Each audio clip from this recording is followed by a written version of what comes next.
So Charles is growing increasingly frustrated at Andrew's choice to continue living at the huge royal lodge in Windsor. It is understood he wants to move him to Harry's old house Frogmore, as we know, and that, this is the Andrew problem, and that because he refuses to, remove himself.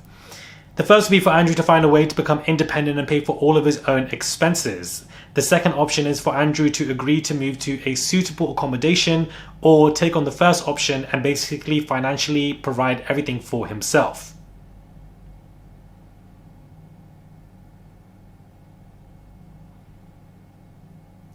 Charles also provides Andrew with a generous living allowance at his own expense. A source told the Times that the king is losing his patience.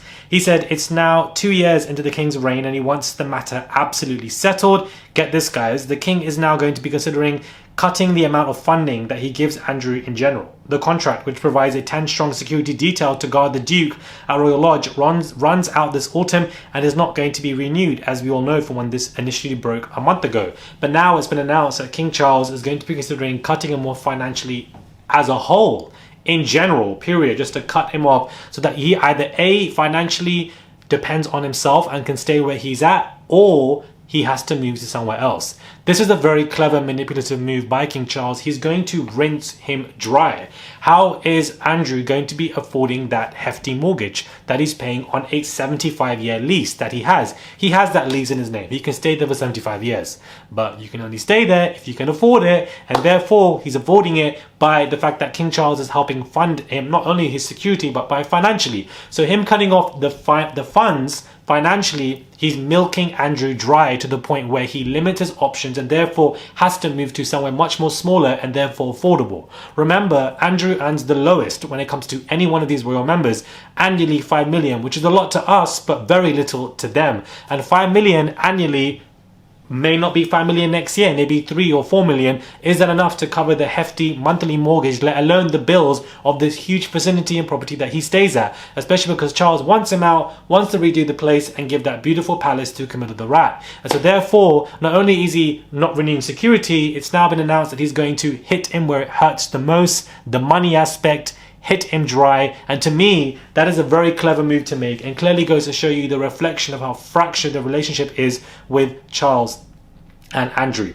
Now, we already know that the rest of the family, Camilla and all of them, they are upset with the way Charles is dealing with this, which means that their anger and frustration at Charles is only going to get worse because Charles has now announced that this is the next step, which is pretty bad news for Andrew, because immediately out of nowhere, no more security being renewed, you're going to be cut off financially. What the hell are you going to do?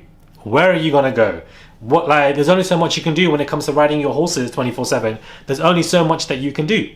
Now, the royal family has issued a urgent financial warning over Prince Harry's US citizenship. Tax experts have been in contact with the family as there will be major consequences for the royal family if Harry applies for a US citizenship or a green card. Why? Purely because this could be a dagger in the heart for the firm's finances, because Prince Harry has to make them clear as to what is going on with finances that are not only involve him, but anything that he is listed on when it comes to the royal family. The royal family don't want that business out there in America's tax books. They want to keep that very close, which is why they are steering Harry into a way where he gets an A1 visa, which means that they can keep quiet about stuff, don't have to talk about different tax expenses and tax information. Everybody wins on both sides. You can live on an A1 visa in America permanently. Everything can be great. Happy days for everybody. That's what the royal family wants. They don't want their finances to be listed when it comes to US tax purposes so that their business is out there in the US tax books.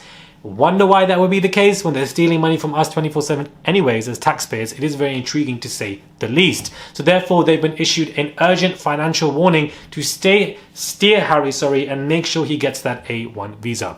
Let me know your thoughts are, guys, when it comes to this. Do subscribe, comment down below, and give this video a thumbs up. I would appreciate it. Subscribe to the channel. Let me know your thoughts are. They're milking Andrew dry, left, right, and center.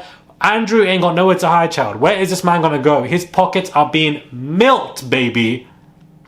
Like a cow on a happy, sunny day at the farm. Subscribe, and I'll catch you guys soon for another video.